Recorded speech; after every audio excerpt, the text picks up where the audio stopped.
Witness, if you will, a dungeon made out of mountains, salt flats, and sand that stretch to infinity. The dungeon has an inmate.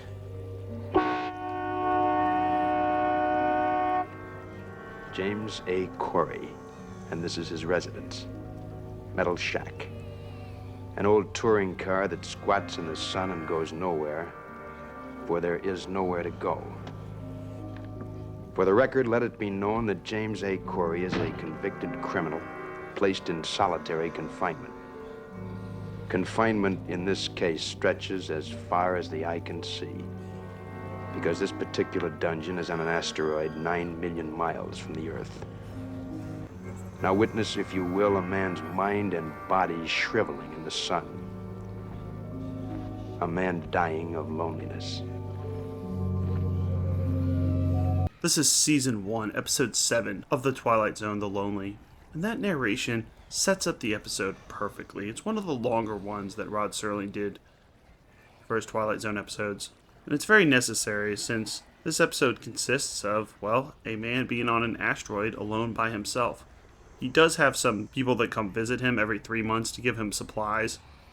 But setting up the episode this way lets you know the time, the place, and who the character is without him just spouting exposition, talking to himself.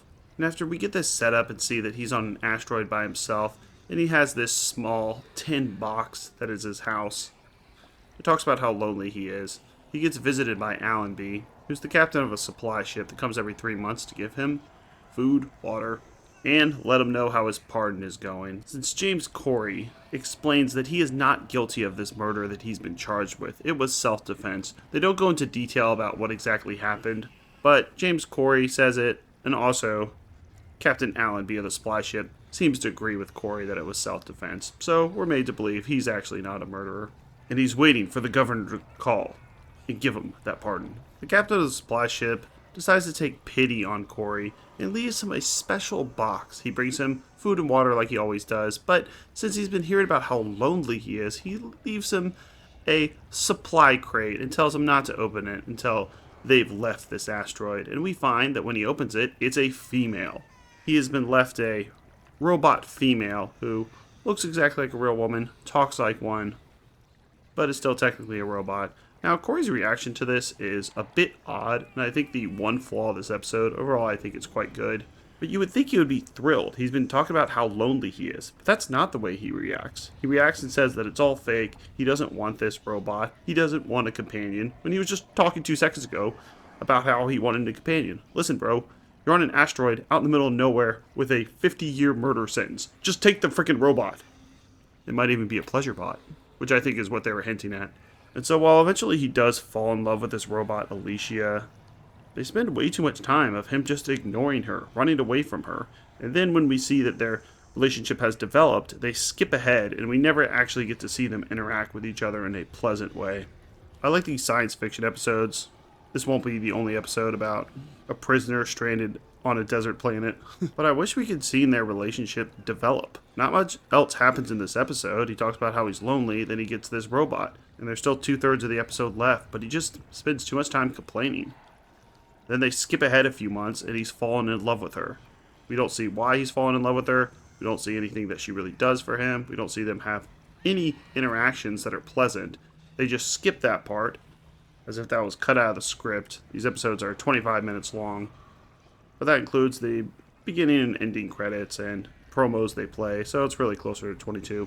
And I think this is a missed opportunity to see the relationship between Corey and Alicia develop. They tell us it happens, but they never show it. They do show him complaining a lot. It does seem like this guy is a bit ungrateful. Just take the pleasure robot, come on. You have nothing else. Doesn't even look like he has air conditioning. So after he's fallen in love with this robot, the captain of the supply ship comes back and lets Corey know that he has been pardoned. That's right. They've reviewed his case and realized it actually wasn't self-defense, so he's going to be able to leave this asteroid. But since they've been dodging some meteor storms, and the rocket ship only has a certain amount of capacity, Corey can only take 15 pounds with him, which means he will not be able to take the robot Alicia. He's fallen in love with this robot, and he's always wanted a pardon, but now he's in a catch-22. Should he stay here with this robot, or take the pardon and go off into the spaceship? Instead, he acts a bit immature, runs into the hills, and professes his love for Alicia, and Allenby takes a blaster and shoots her in the head, and we see she actually is a robot, since Corey has convinced himself that this is a real woman.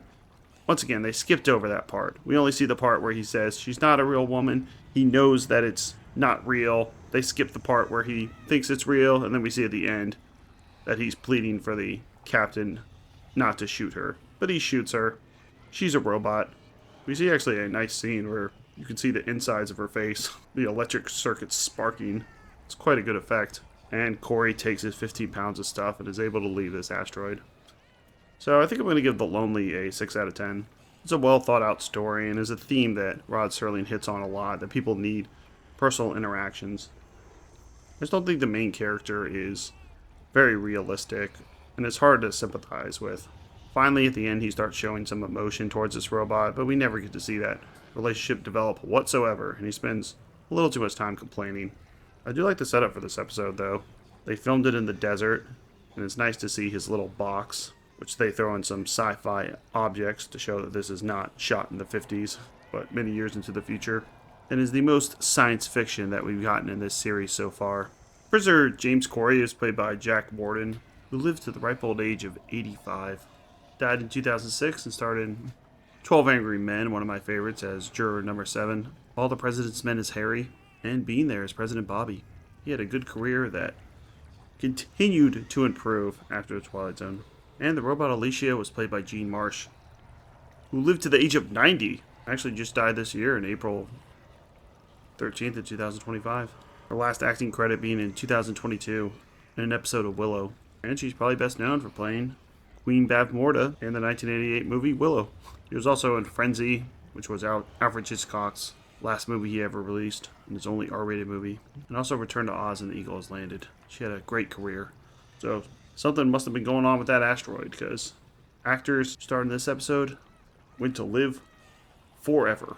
But it's about to be eclipsed by the next episode, Time Enough to Last, an episode that is absolutely outstanding. And I still think with these early episodes, there's a lot of good ideas, but Rod Serling's writing is going to continually getting better and better and better, which he has admitted in interviews. But these first couple episodes, he's getting his footing. Really great ideas, but skipping over the most important part of this episode, which is making us actually care about Corey in this relationship, which I don't think they really do. It does say the episode takes place from 2046 to 2047, and this was not filmed on a set. We actually get to see them walk into the desert a bit, and it doesn't look artificial at all, and this was filmed in Death Valley, where the conditions were horrendous. They suffered extreme dehydration and exhaustion. And the director of photography apparently fell from a camera crane. That must have hurt. And the sweat they show on the characters is apparently glycerin. Maybe the inspiration for the Bush song. Next up is Time Enough to Last, one of my favorite episodes. And check out our playlist for all episodes of the other series that we've covered. Monsters, Fear Itself, Tales from the Dark Side, Mystery Science Theater 3000, Pet Shop of Horrors, Cowboy Bebop, and Are You Afraid of the Dark? Thanks a lot.